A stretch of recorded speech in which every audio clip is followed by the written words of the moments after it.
Hola, muy buenas tardes a todos los hermanos de la congregación, amigos de las redes. Les saludo hoy día jueves 23, cuando son las 19:30 horas. Nos estamos reencontrando nuevamente en este espacio que tratamos de mantener durante estemos en la cuarentena por los días 3 veces a la semana, los martes, los jueves y los días sábados, 19:30 horas. Gracias por acompañarnos, por sintonizarnos, gracias por todos los mensajes que nos mandan después de que subimos cada video. También pueden verlo en YouTube, está a través del canal Sergio Hebel y en la página de Facebook, por supuesto. Y cualquier comentario, cualquier duda que tenga, pregunta, puede entrar en los comentarios. Yo leo todo, respondo todo lo que puedo. Y es un gusto poder conectarnos de esta manera, ¿no? Estamos todavía en este tema tan complicado, orando para que la mano misericordiosa de Dios pase sobre nuestras tierras y este mal termine y podamos tener nuevamente nuestras actividades, ¿no? Anhelamos poder volver a congregarnos, a tener las reuniones públicas que por ahora están restringidas y creo que como nosotros, todas las congregaciones por lo menos en esta parte del mundo, ¿no? Así que bueno, damos gracias al Señor. Voy a tomar unos pasajes muy conocidos de las Escrituras en el Evangelio según San Mateo, un pasaje que se ha predicado mucho sobre esto, pero siempre encontramos alguna sustancia nueva en la palabra del Señor, ¿no? Está en San Mateo capítulo 14, cuando los discípulos atravesaban aquella tempestad en alta mar, y dice así el relato bíblico, el relato del evangelista Mateo, que luego Jesús hizo a sus discípulos entrar en el barco e ir delante de él a la otra parte del lago, entre tanto que él se despedía de las gentes. Despedida la gente, subió al monte apartado a orar, y cuando fue la tarde del día estaba allí solo. Y el barco estaba en medio de la mar, atormentado de las ondas, porque el viento era contrario. Mas a la cuarta vela de la noche Jesús fue a ellos andando sobre la mar, y los discípulos viéndole andar sobre la mar, se turbaron, diciendo: fantasma es, y dieron voces de miedo.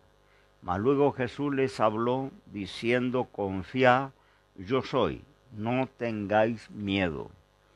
Entonces le respondió Pedro y dijo: Señor, si tú eres, manda que yo vaya a ti sobre las aguas. Y él dijo: ven. Y descendiendo Pedro del barco andaba sobre las aguas para ir a Jesús. Mas viendo el viento fuerte, tuvo miedo y comenzó a hundirse y dio voces, diciendo: Señor, sálvame. Luego Jesús, extendiendo la mano, trabó de él y le dice: oh hombre de poca fe, ¿por qué dudaste? La palabra, como decía, muy conocida en el pueblo cristiano, pero quería tomar estos pasajes porque son tan apropiados para lo que está aconteciendo, ¿no? Una tormenta, los discípulos estaban solos en alta mar, las embarcaciones eran muy frágiles y bueno, se llenaron, se turbaron, se asustaron, estaban atemorizados cuando Jesús decidió ir a ellos caminando sobre las aguas, ¿no? Este es uno de los milagros extraordinarios que quedan registrados en la Biblia. Jesús caminando sobre las olas, el viento contrario, las olas furiosas contra la embarcación, y Jesús venía como si estuviera caminando por una calle normal, ¿no? Se asustaron, creyeron que era un espíritu, un fantasma, se llenaron de miedo, y Jesús le inspira confianza cuando utiliza aquella expresión que utilizó Dios cuando se le reveló a Moisés en el desierto, ¿no? Cuando Moisés dijo, yo voy a Faraón, ¿y quién le digo que me envía? El Señor le dijo, le dirás, yo soy el que soy, ese es el que te envía.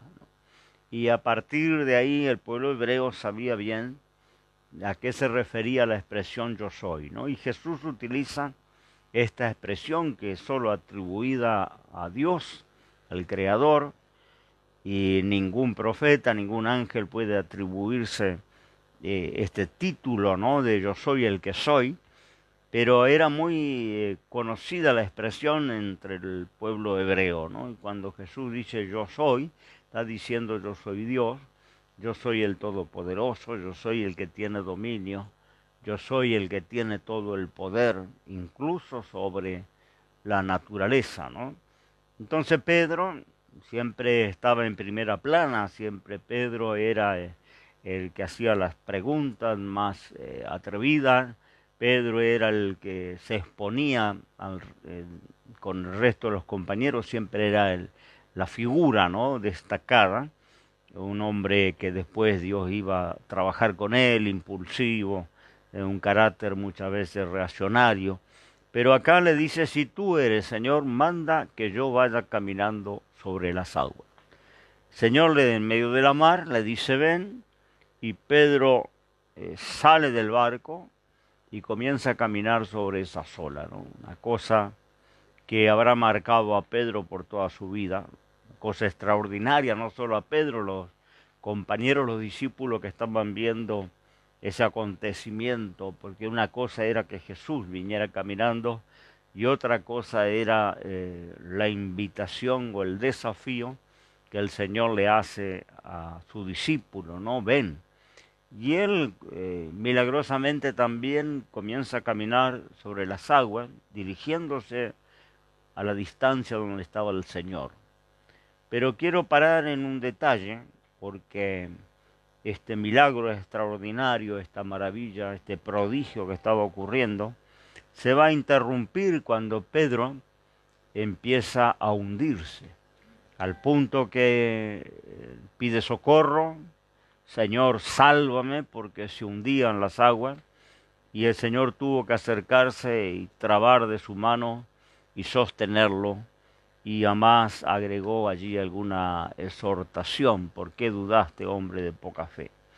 Hay dos detalles que hacen a que Pedro se hundiera y que nos ha de servir también cuando tenemos que enfrentar las tormentas de la vida, cuando tenemos que enfrentar pruebas, aflicciones, como la que estamos pasando ahora, como la que el mundo está pasando, y dentro del mundo todo el pueblo cristiano, ¿no? En dos puntos que Pedro no tuvo en cuenta, que Pedro se distrajo por alguna razón, y el primer punto sacó la mirada de Jesús, ¿no? Dejó de mirar a Jesús porque él avanzaba mientras miraba a Jesús, que le desafiaba diciéndole ven. Cuando sacó la mirada de Jesús, entonces sus ojos se dirigieron a las olas, al viento que le rodeaba, a la oscuridad, a toda la tormenta que estaba en ese momento sobre ese mar, ¿no? Cuando él mira esto, la segunda cosa que ocurre con Pedro, dice, tuvo miedo. El miedo es paralizante. El miedo es lo contrario a la confianza, a la fe. El apóstol San Juan escribe, ¿no?, sobre el temor y dice que es un sinónimo de miedo, ¿no? El que tiene temor no está perfecto en el amor.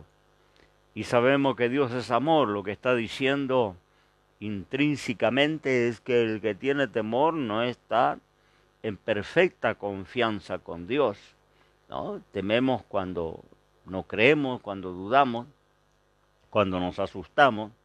Y acá Pedro, quitando la mirada de Jesús, poniendo los ojos en la situación, comenzó a mirar la situación que le rodeaba y le atrapó el miedo.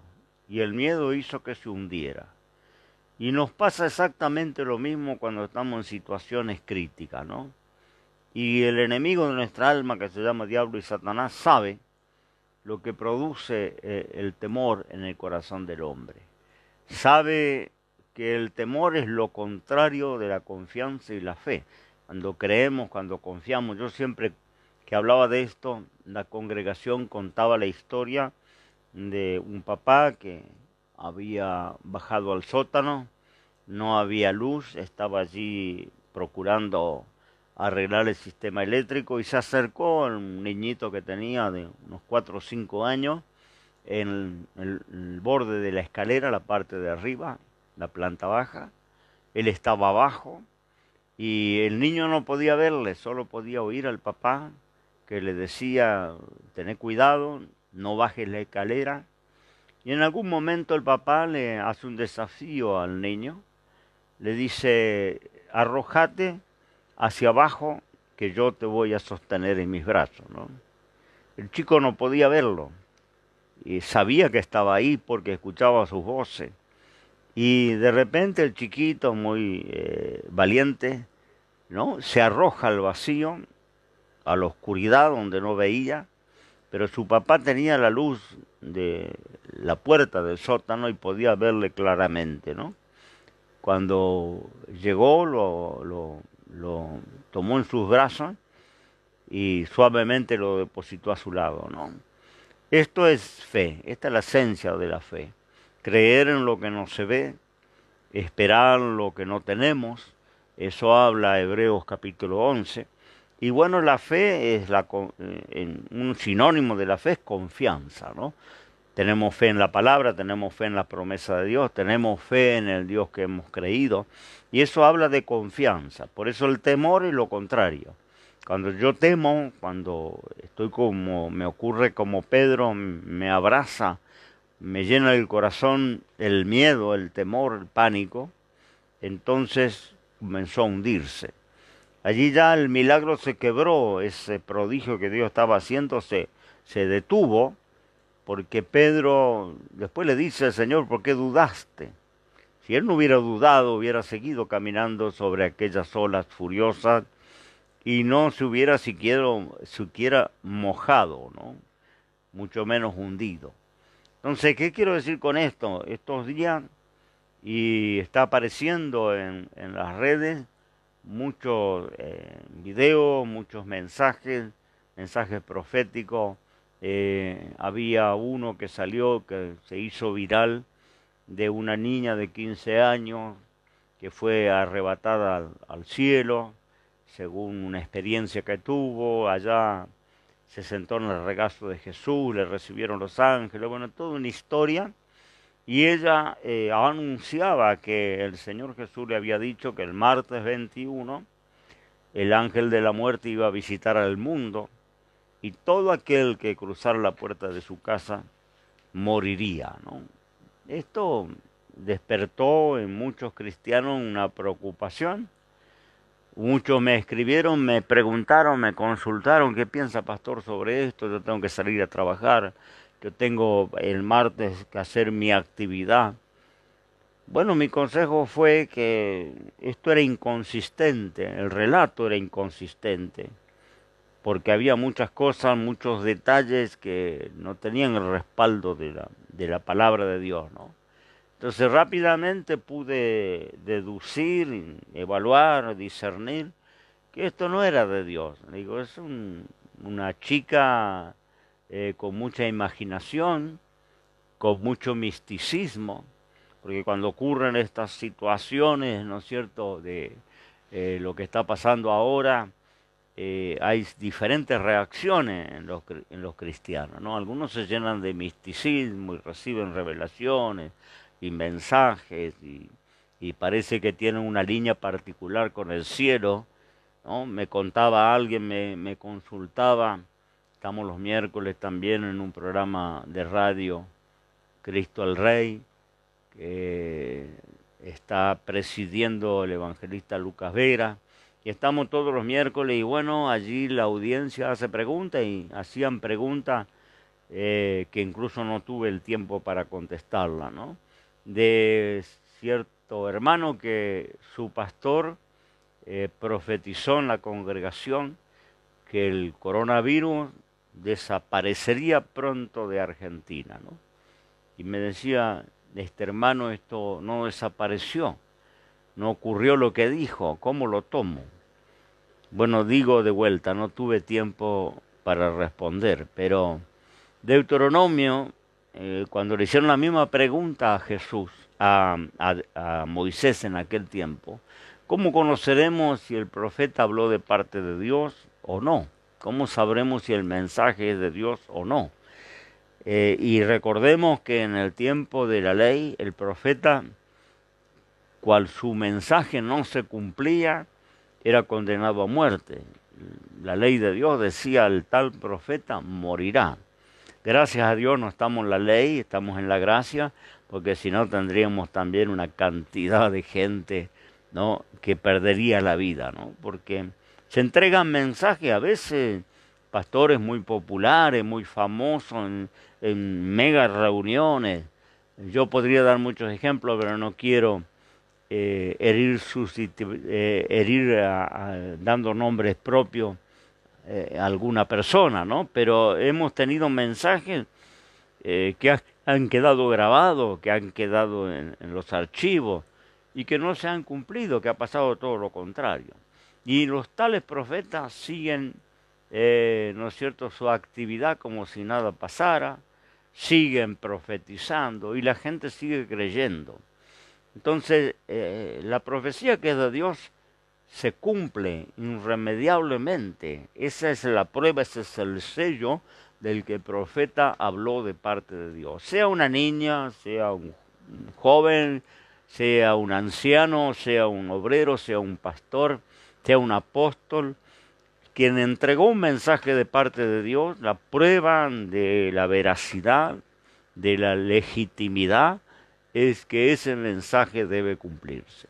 Si no se cumple, Moisés le decía al pueblo de Israel, no tengáis temor del tal profeta. Con soberbia habló, otra versión dice, por vanidad, porque quieren aparentar un contacto especial con el cielo, una línea directa, ¿no?, con el cielo, que son una casta especial, elegida, a cuales Dios le muestra lo que va a hacer y el resto de los mortales quedamos un poco en las penumbras, ¿no? De eso se trata, por eso dice por vanidad o por soberbia habló el tal profeta, no tengas temor de él, ¿no? Y luego Pablo, enseñando ya a la iglesia en la carta a los Corintios, hablando de los dones, dice, cuando los profetas hablen, los demás juzguen. Es decir, que no podemos comprar cualquier cosa que se venda, no podemos tragarnos cualquier cosa que aparezca, mucho menos en las redes. Tenemos que juzgar todo lo que oímos, porque había gente verdaderamente asustada con el video de esta niña, ¿no? Y yo digo, esto es la consecuencia muchas veces del desconocimiento de la palabra de Dios. Porque me mandaron el video, yo apenas vi el relato, y los detalles de ese relato, de ese encuentro, de ese viaje al tercer cielo y el recibimiento y todos los detalles que va dando, inmediatamente rechacé esto como de parte de Dios. Porque tengo conocimiento de la palabra y sé que lo que no pasa en la prueba de la palabra de Dios, no es de Dios, no importa cómo se presente, no importa el envase, el paquete, no importa que venga rodeado de estrellas y de trompetas celestiales y un ángel del cielo con vestidura resplandeciente nos traiga una revelación especial. Si no pasa la palabra profética más segura, que es la Biblia, si no pasa la prueba, yo digo el tamiz de la palabra, ¿no? La palabra es como un colador. Y toda revelación, profecía, mensaje, visión que nos sea entregada o que sea entregado a la iglesia, tiene que pasar el tamiz de la palabra de Dios. No pasa esto, no es de Dios. porque el autor de la palabra es el Espíritu Santo, el quien se supone que da el don de la profecía o el don de la revelación o el don de la visión. Y tiene que ser consecuente con lo que la Biblia enseña. No puede haber una revelación como muchas sectas se han formado por revelaciones, por mensajes, por apariciones angelicales, por profetas que en alguna vez se levantaron y que entregaron mensajes que contradice todo lo que la Escritura revela y lo aceptaron como legítimo, lo aceptaron como de parte de Dios. Y algunos han fundado movimientos pseudo cristianos basados en esos mensajes, en esas revelaciones, que si solamente se hubieran tomado la tarea de examinar ese mensaje a la luz de la palabra, no hubiera sucedido ese error, no hubieran caído en ese engaño. Entonces le animo a todos los hermanos, estamos en una hora difícil, una hora de incertidumbre, de confusión para muchos, que no están entendiendo los planes de Dios, que están muchas veces con mucho temor en sus corazones. Y no recuerde que el apóstol Pedro empezó a hundirse cuando quitó la vista de Jesús y se llenó de miedo. No quite nunca la vista de Jesús. Jesús es el que dio su vida por nuestras almas, que pagó el precio más caro que se podía pagar por los quienes éramos pecadores, el quien nos rescató. Nuestra vista no tiene que estar puesta en el hombre, no tiene que estar puesta en los pastores, no tiene que estar puesta en los predicadores. Los honramos, los tenemos en estima, nos edifican, nos bendicen muchos siervos de Dios, pero nuestra mirada tiene que estar en Cristo. Mientras miramos a Cristo, podemos caminar sobre la tormenta, sobre las olas más furiosas, sobre los vientos más contrarios. Podemos ir seguros porque nuestra mirada no está en el hombre, no está en la ciencia. No estamos esperando de la política ni de los científicos que descubran una cura. No estamos esperando de lo que dicen los noticieros. Estamos mirando a Cristo y sabemos que mientras miremos a Cristo nos da la capacidad de caminar sobre la tormenta, ¿no? Yo digo que las tormentas de la vida, yo escribía en mi página, terminé de escribir un posteo, pero ese posteo habla de lo que produce muchas veces la prueba en el ser humano y en los creyentes. Pero las tormentas también, que son pruebas que tenemos que cruzar, aflicciones que tenemos que pasar, puede producir varias cosas, ¿no? Yo siempre tomo un ejemplo del reino animal, ¿no? Cómo reaccionan diferentes animales en medio de una tempestad. A mí me ha gustado siempre tener animales y he criado diferentes clases de animales, ¿no?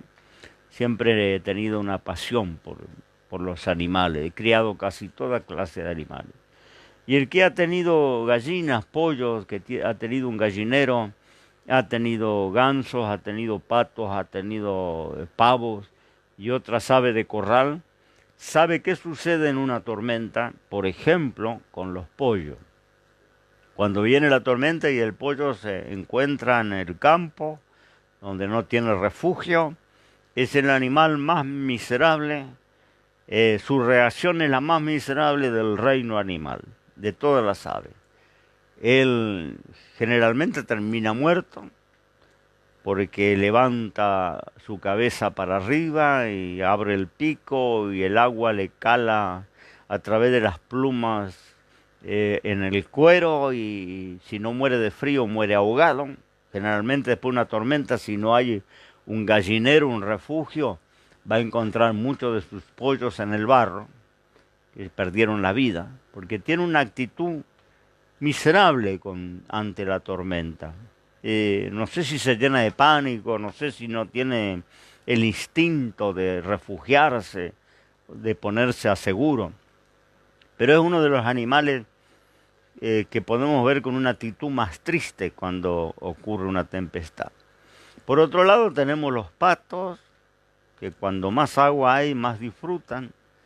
porque el agua no tiene la capacidad de entrar en su cuerpo. Las plumas contienen un aceite que le hace a su vestimenta, hace que su vestimenta sea impermeable. Puede llover a cántaros torrencialmente y en el cuero del pato va a estar tibio y no va a haber humedad, porque solamente resbala. Dios le formó y le preparó para el agua. El pato es feliz cuando hay agua. Esa es la actitud de esa especie, ¿no? Muy diferente a la actitud del pollo.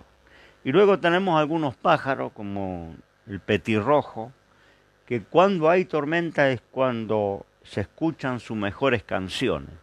Es un animalito que le encanta cantar, desarrollar su talento cuando hay tormenta, ¿no? Se pone a refugio en algún árbol, bajo de alguna rama, y sus mejores melodías las entona cuando hay una tormenta, ¿no?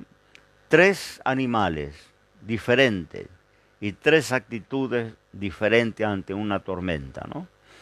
Y bueno, yo creo que los seres humanos también, los creyentes también, tienen actitudes parecidas. O se convierten en eh, personas atemorizadas, personas llenas de incertidumbre, temerosas, miserables como el pollo porque la tormenta le termina matando, en la angustia. Quizás no le mate el virus, pero terminan en una depresión, terminan en una angustia, en un desconcierto, ¿no? Porque no pudieron enfrentar, ¿no?, lo que vino. Hay otros que disfrutan, ¿no? Esto podemos ver en los que especulan con este asunto, con el alcohol en gel, con los elementos de higiene, con los tapabocas, ¿no? Toda una especulación que el gobierno está tratando de controlar porque aprovechan para hacer dinero, para incrementar sus ganancias con el sufrimiento, ¿no?, de mucha gente. Esto también está, ¿no? El pato disfruta mientras otros están perdiendo la vida en su alrededor. El pato está disfrutando cuando más agua haya, cuando más llueva, más feliz va a estar. Y luego está este animalito que canta en el medio de la tormenta, ¿no? Yo creo que el creyente debe alabar a Dios en la tormenta. No debe sacar la mirada de Cristo, porque mientras miramos a Cristo no vamos a ser turbados. No se deje turbar por los mensajes, las revelaciones. Hay mucho pesimismo y mucha tragedia a veces en algunos mensajes que están en las redes, revelaciones que están en las redes. Y esto no suma, esto solamente va a incrementar el temor en los corazones y nos va a pasar como Pedro. Pedro sacó la vista de Jesús, miró el viento, miró las olas e inmediatamente empezó a hundirse. Eso es lo que el diablo quiere, aprovechar cualquier elemento, cualquier situación crítica para que muchos se hundan en la fe. No pierda la fe, confía que Dios todavía tiene la capacidad de caminar y de hacernos caminar sobre las peores tempestades que puedan rodearnos, ¿no? Era una tempestad tremenda y para demostrar que Él tenía toda autoridad, luego de este acontecimiento, luego que lo socorre a Pedro, porque si no se iba a ahogar, dice, se calmaron los vientos, se calmó la tempestad, ¿no? Tenemos otra historia donde también los discípulos estaban en una situación parecida y el Señor reprendió las olas y reprendió el viento y se hizo bonanza. Quedaron asombrados. ¿Quién es este que los vientos y las olas y el mar le obedecen? Es el mismo a quien servimos, que no solo el mar y los vientos le obedecen, los virus le obedecen, las plagas le obedecen, las naciones le obedecen, ¿no? Porque es Dios soberano que no ha entregado su soberanía todavía, que sigue, podemos decir, en el comando central del universo. sigue manejando lo que pasa aquí abajo. Y si lo que está pasando acá abajo está pasando es porque Él lo ha permitido para llamarnos al arrepentimiento, para llamar a la iglesia a mejorar sus caminos, a buscar la santidad, a dejar de comerciar con el Evangelio. Muchos líderes dejan de enriquecerse con el Evangelio, que no prediquen otro Evangelio, que vuelvan a las Escrituras, a esas sendas antiguas que tanto han combatido y atacado algunos sectores, ¿no? Vuelve a tener peso aquel mensaje de Jeremías, capítulo 6, verso 16, ¿no? Paraos en los caminos, meditad, preguntad por la senda antigua, cuál sea el buen camino, y andad por él. En aquel tiempo dijeron, no andaremos. El consejo era andar por él para que encuentre descanso para tu alma. Ellos dijeron, no andaremos, ¿no? Y bueno, estábamos en esa situación antes que viniera esta pandemia, ¿no? Muchas congregaciones que incluso se convirtieron en paladines, muchos predicadores, en paladines para combatir la sana doctrina. Nos llamaban legalistas, religiosos, conservadores, ¿no? Porque nos han atacado de todos los flancos, ¿no? Y fariseos, ¿no? Por querer mantener la santidad en la iglesia o mantener los principios bíblicos o mantener los valores cristianos, ¿no? Porque últimamente estaba tan liberal el asunto, ¿no? Era venga como está, quédese como está y siga como está.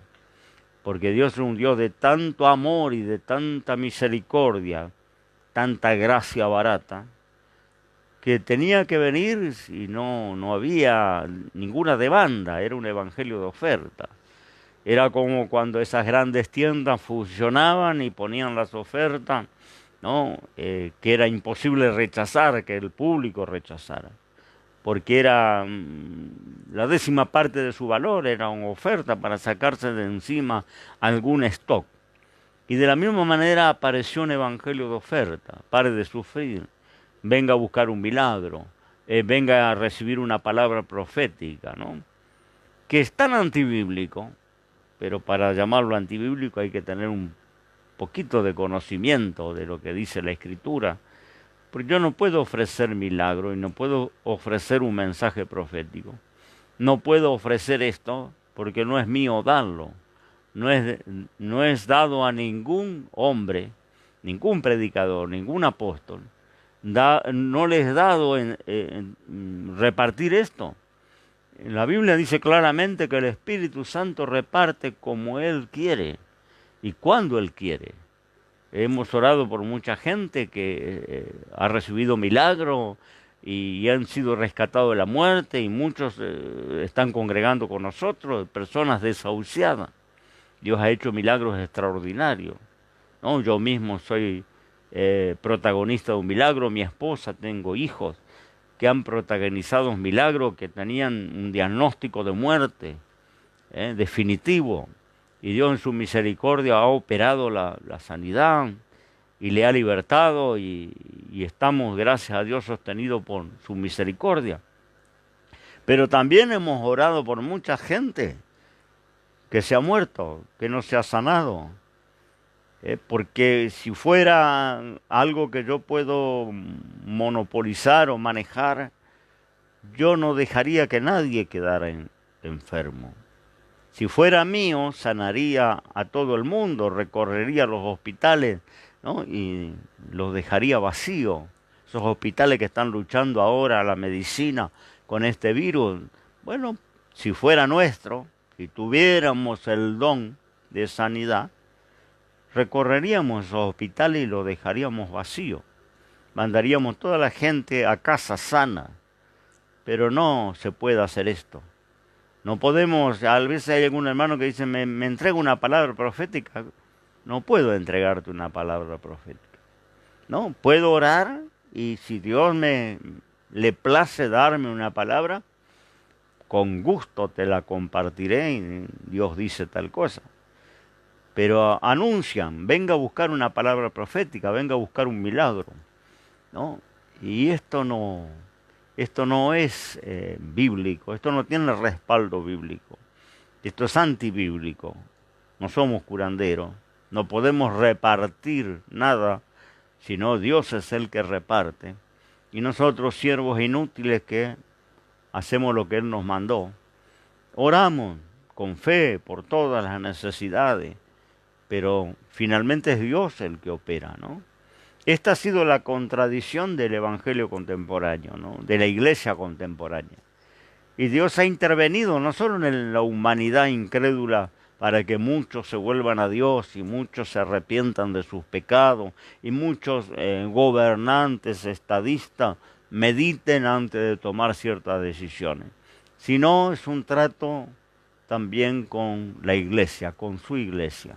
Dios está tratando con algunos líderes que hoy no pueden hablar del exitismo, del humanismo, del pensamiento positivo, porque quedarían avergonzados si hoy se paran detrás de una cámara o delante ¿no es cierto?, de una audiencia a hablar del éxito, de hablar de la prosperidad, esa doctrina que prevaleció en las últimas décadas. Hoy pasarían vergüenza, porque ¿a quién le interesa hoy la prosperidad? ¿A quién le interesa hoy el éxito? Y ni siquiera pueden ejercer sus profesiones.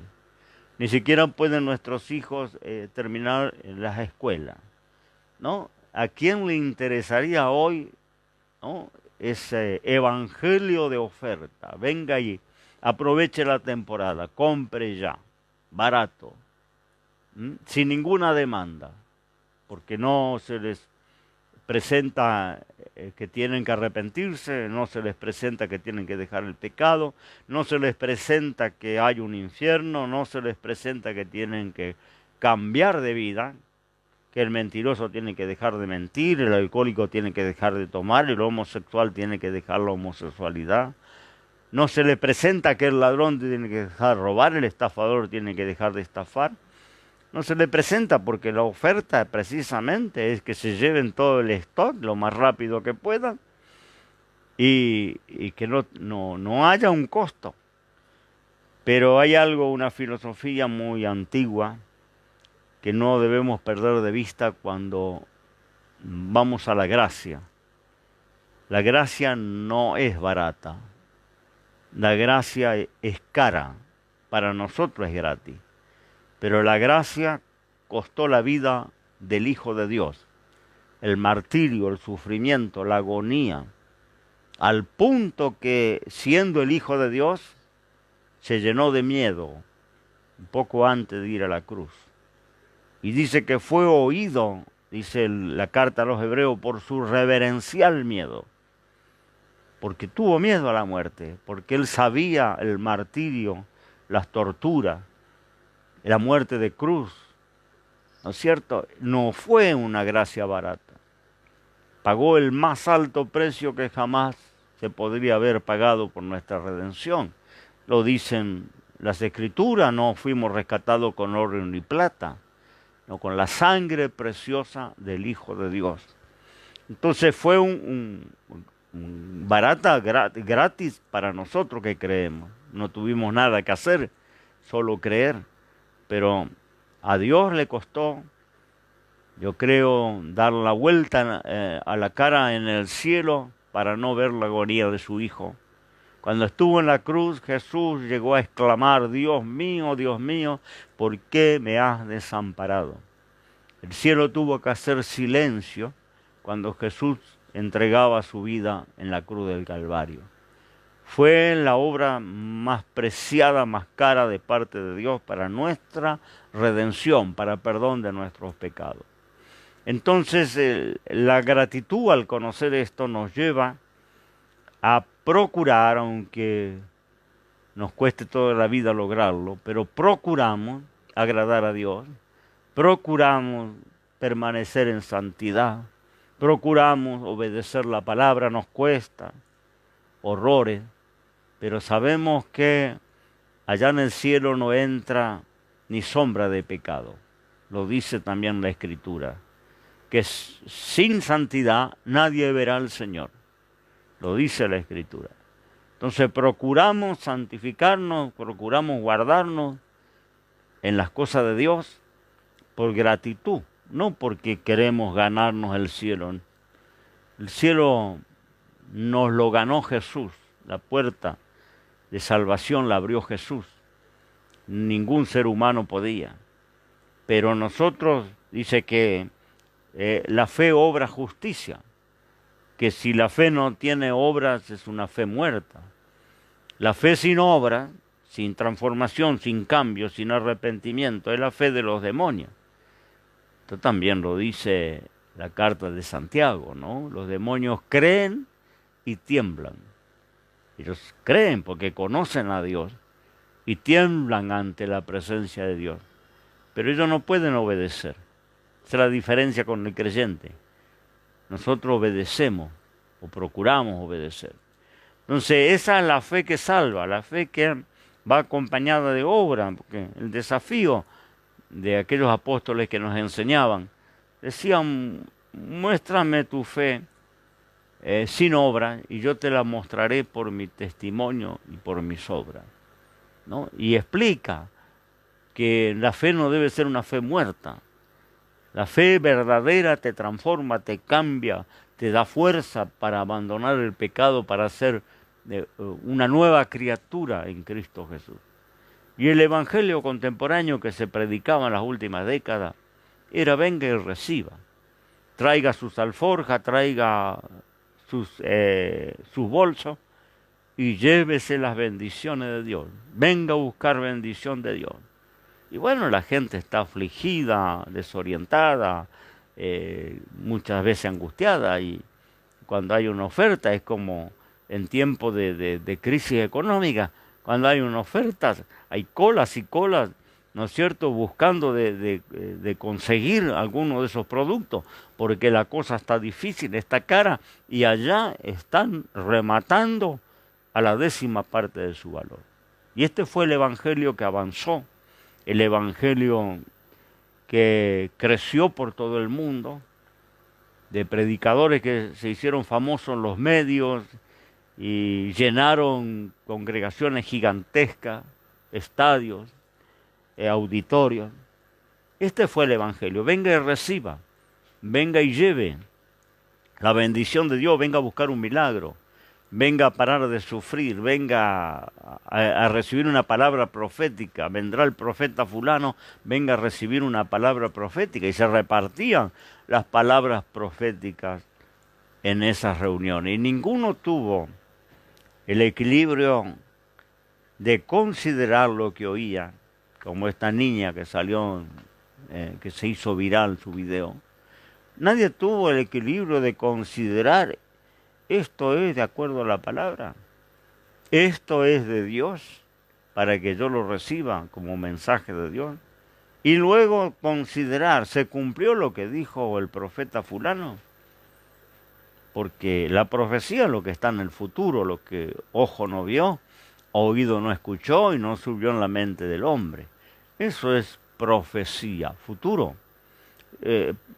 Profecía de lo que yo vi, del pasado, del presente, que yo te diga, eso será una palabra de aliento, de ánimo, pero no es profecía. Profecía es lo que nadie sabe, que está delante, solo Dios sabe. Por eso tiene que cumplirse si es de Dios, porque ni el diablo sabe el futuro. El diablo es una criatura y vive el presente como nosotros. Con mucho conocimiento y experiencia puede prever el futuro, pero no lo conoce. Solo Dios conoce el futuro. Entonces, ¿cómo conoceremos a un profeta que habla de parte de Dios? ¿Cómo conoceremos una revelación que aparece en las redes? ¿O cómo conoceremos que un ángel se nos presenta con un mensaje? Si es de Dios o no es de Dios. Bueno, primero tiene que pasar el tamiz de la palabra, de acuerdo a la palabra. No puede contradecir esta palabra. Y segundo, se tiene que cumplir. Y si no se cumple, no consideres a ese hombre o a esa mujer como profeta. No consideres a ese ángel como enviado de Dios. No es de Dios. Por más bonito que suene, por más luces que le acompañen y brillo, no es de Dios. Y esto téngalo presente, hermano en Cristo, porque son días que el diablo va a aprovechar para confundir, para turbar, para tratar de que muchos creyentes como Pedro se hundan, que saquen la mirada de Jesús y pongan la mirada en los hombres. ¿Mm? Cuando haces esto, cuando sacas la mirada de Jesús, te vas a llenar de temor y te vas a hundir. Recuerda la palabra de este viejo pastor en esta noche. Que Dios te bendiga. Me quedo por acá. Quiero hacer una oración con todos los hermanos en Cristo, amigos, para que Dios nos siga ayudando, guardando, reprendiendo todo temor de los corazones, ¿no? Podemos estar en el medio de la tormenta más recia y más impresionante que jamás hayamos estado, pero tenemos que confiar. Mire a través de la oscuridad, mire a través de las olas, mire a través de la tempestad, de los relámpagos.